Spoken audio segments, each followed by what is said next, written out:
Remember walking into a 90s arcade and feeling like you'd just entered a boss arena, lights blaring, cabinets yelling your name, and that one kid mashing buttons like it owed him money? Among the racers and puzzlers sat the true quarter-eaters, run-and-guns and side-scrolling beat-em-ups that sprayed pixels, cranked the chaos, and dared you to survive one more stage. Today, we're counting down 10 of the most brutal, gory, and ridiculously fun arcade classics you absolutely need to play. Ready? Pockets full, reflexes primed, and yes, we're going to break the continue button. Let's roll.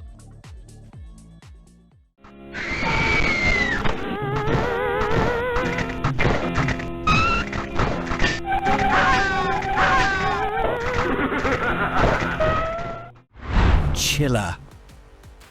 You wouldn't expect an NES title to push the envelope this far, but in 1990, Chiller shocked players with a premise that flirted with horror and dove headfirst into it. Okay, that just sounds wrong. Let me explain. Instead of taking control of a traditional hero, the player assumes the disturbing role of an unseen tormentor, presiding over a medieval dungeon filled with helpless victims. The plot, if you can call it that, is simply the grim scenario itself, a series of chambers where the line between arcade thrills and pure sadism gets uncomfortably blurry. Victims strapped to racks, chained in torture rooms and trapped in haunted crypts aren't there to fight you. They're there to suffer, with the twisted challenge being how efficiently you can end them. In the torture chamber and rack room, blasting away at captives only peels off flesh. The real points come from activating the execution devices that finish them in spectacularly bloody fashion. Later stages shift gears into a supernatural shooting gallery where zombies, ghosts and mummies shuffle into your sights. The mix of slot machine bonus rounds and a breakneck speed test finale sealed Chiller as one of the most controversial and unsettling arcade shooters of its time.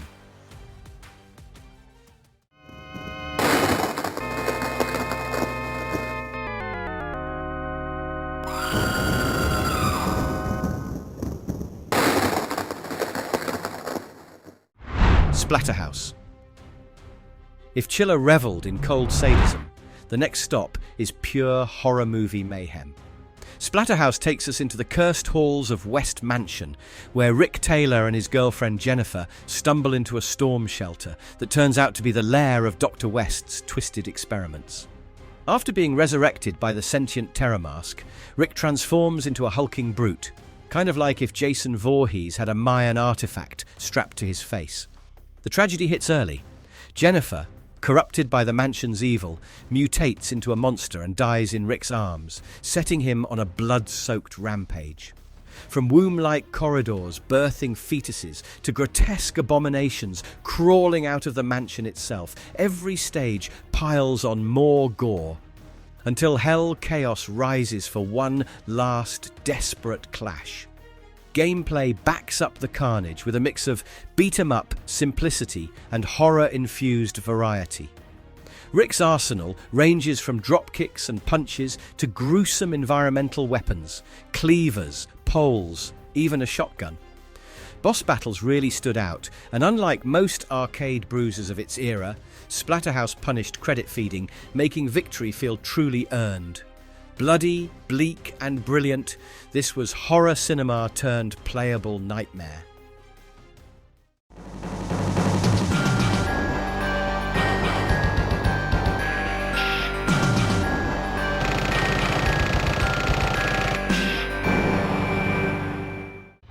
Vendetta, Crime Fighters 2.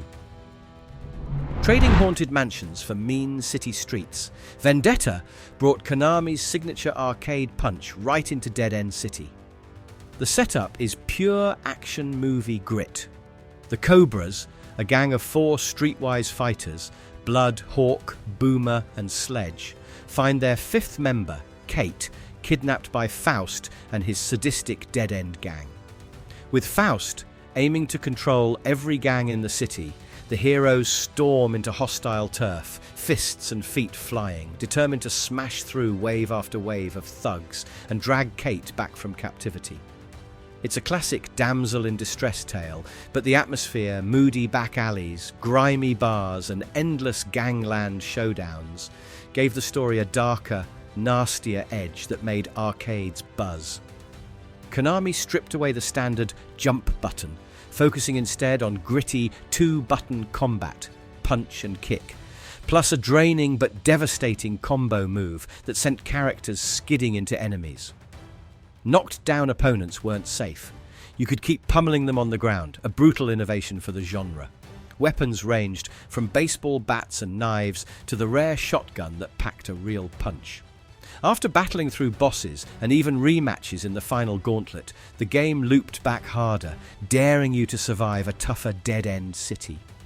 Uncensored in Japan, toned down elsewhere, Vendetta left an indelible mark as one of the grittiest brawlers of the early 90s.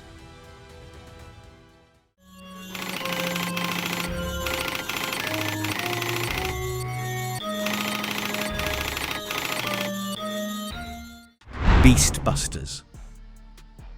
After brawling through the streets of Dead End City, it's time to shift gears into an all-out firefight against the undead. SNK's Beastbusters set itself apart by being the first arcade light gun shooter to support 3 players simultaneously. The story leans right into late 80s pulp. In the vague year of 1990X, reports emerge of corpses rising to attack the living, code-named beasts. With the city on the brink, its mayor posts a massive reward for anyone brave enough to solve the crisis. Enter Johnny Justice, Paul Patriot, and Sammy Stately. 3 mercenaries who embody pure arcade bravado, strapping on heavy weapons to purge the streets swarming with undead. The gameplay planted players firmly in the middle of the action. The arcade cabinets were mounted with realistic machine gun controllers, letting up to 3 players unload in unison. 7 sprawling stages unfolded like an undead gauntlet, complete with bizarre sub-bosses and larger-than-life monstrosities. A punk zombie mutating into a dog, a jeep somehow coming alive to attack, even rescues like freeing a captured CIA agent mid-battle. Power-ups like rockets, grenades, and armor kept the momentum wild, while the 2 form bosses demanded relentless fire. Hugely successful in both Japan and North America, Beastbusters carved itself a reputation as Operation Wolf collided with Splatterhouse.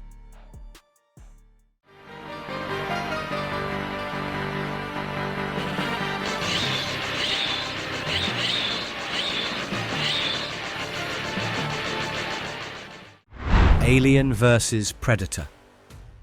From gory rail shooters to urban gang wars, nothing hit arcades with the same spectacle as Capcom's Alien vs. Predator.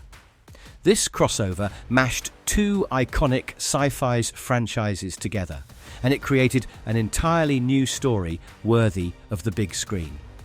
The setting is San Drad, California, a city overrun by xenomorphs after Weyland Yutani's rogue bioweapons project spirals out of control. Major Dutch Schaefer and Lieutenant Lin Kurosawa, cybernetically enhanced colonial marines, are abandoned by their superiors and nearly wiped out. Their salvation comes from an unlikely alliance. 2 predators who descend from the skies and propose teaming up to wipe out the infestation. Across 7 escalating stages, the group battles through infested streets, hive corridors, and even General Bush's military starship, culminating in a showdown with the alien queen herself. The finale, crashing the ship into San Drad to annihilate all alien life, is as explosive as arcade storytelling gets. Up to 3 players could join forces, choosing between Dutch's cyber arm brute strength, Lin's katana agility, or the Predator's bladed staffs and energy weapons. Mixing melee combos with firearms created dynamic pacing, slash, shoot, grab, or unleash devastating special moves. Weapons like flamethrowers and grenade launchers spiced up combat, while ammo meters forced tactical play instead of endless gunfire.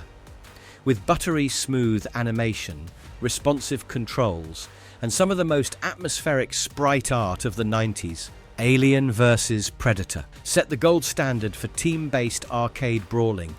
Sadly never ported to consoles, it remains a legendary cabinet that defined Capcom's golden era of beat-em-ups. Have to go back to the hell again.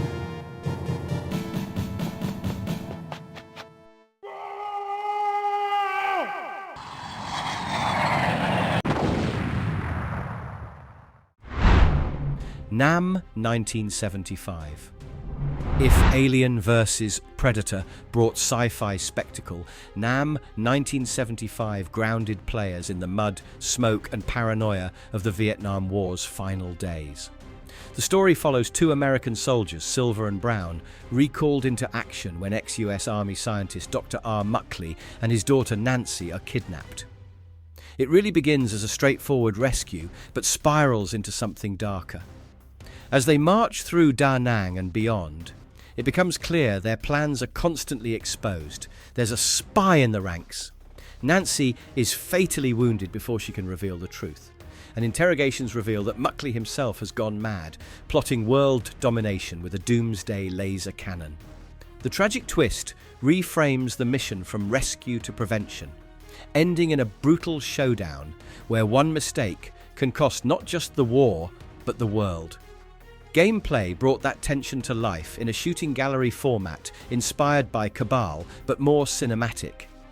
Players controlled both their soldier and a crosshair, dodging, firing and lobbing grenades across 6 grueling stages. Power-ups like flamethrowers, missile launchers and napalm bombs intensified the destruction, while rescuing hostages added temporary allies to the chaos. Co-op mode doubled the firepower, but the infamous final boss, Disabled, continues. Die here, and you're forced to restart the entire campaign for the good ending. With punishing difficulty, dramatic voice samples and explosive set pieces, NAM 1975 cemented SNK's Neo Geo as an arcade powerhouse.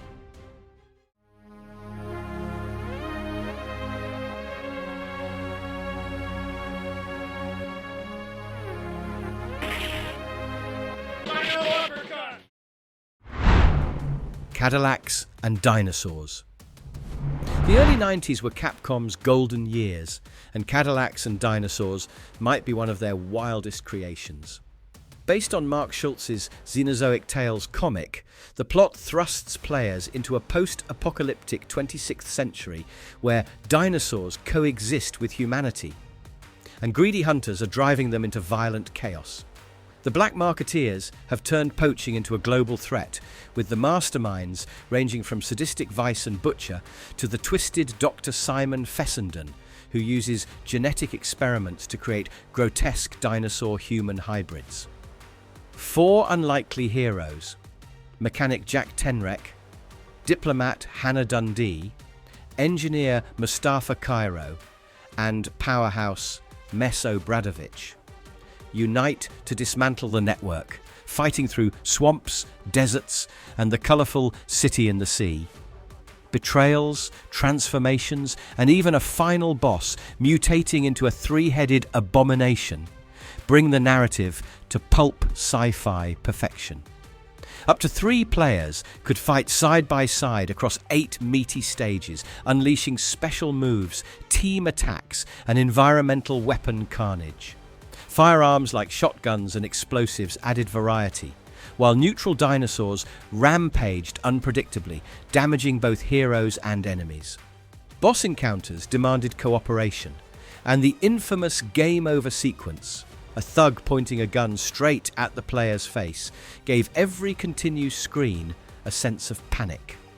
With bold sprite art, crunchy combat, and a soundtrack straight out of Saturday morning cartoons, Cadillacs and Dinosaurs was all about beat-em-up thrills with prehistoric spectacle.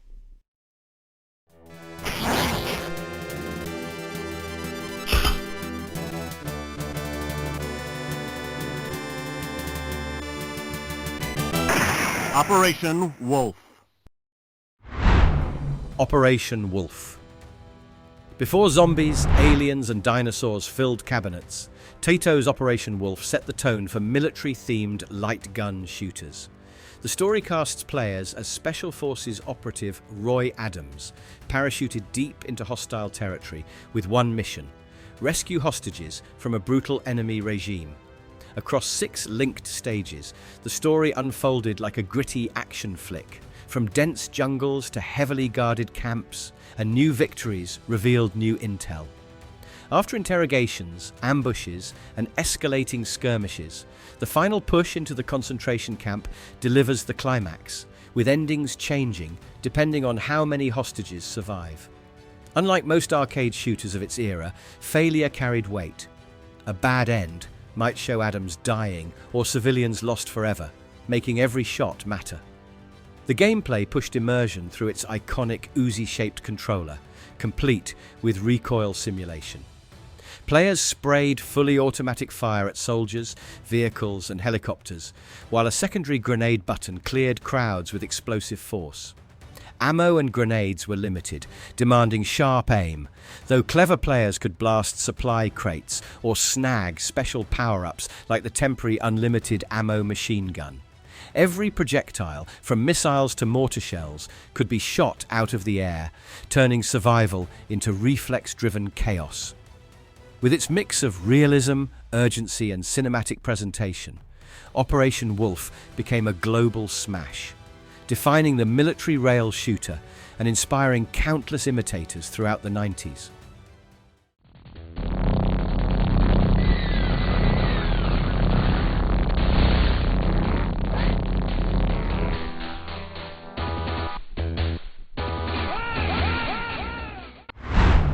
Guerrilla War. If Operation Wolf put you in the shoes of a lone commando, SNK's Guerrilla War gave players the fantasy of leading a full-blown revolution. The original Japanese release didn't shy away from its inspiration. The heroes were Che Guevara and Fidel Castro, storming a Caribbean island to topple a dictator. For international audiences, names were scrubbed, but the mission stayed the same: liberate towns, topple enemy forces, and free hostages, with the bittersweet risk of losing points if innocents were caught in the crossfire. The political edge made it unique in arcades, but it was the non-stop escalation of battles, from jungle skirmishes to tank assaults, that cemented its place among SNK's standout shooters. The arcade cabinet used 8-way rotary joysticks, letting players move in one direction while firing in another. A must for the relentless waves of enemies. Power-ups and weapon drops added to the chaos, while commandeering enemy tanks gave players a fleeting taste of heavy firepower. The NES port, with 2-player co-op and unlimited continues, became a cult favourite, praised for capturing the arcade's frantic spirit.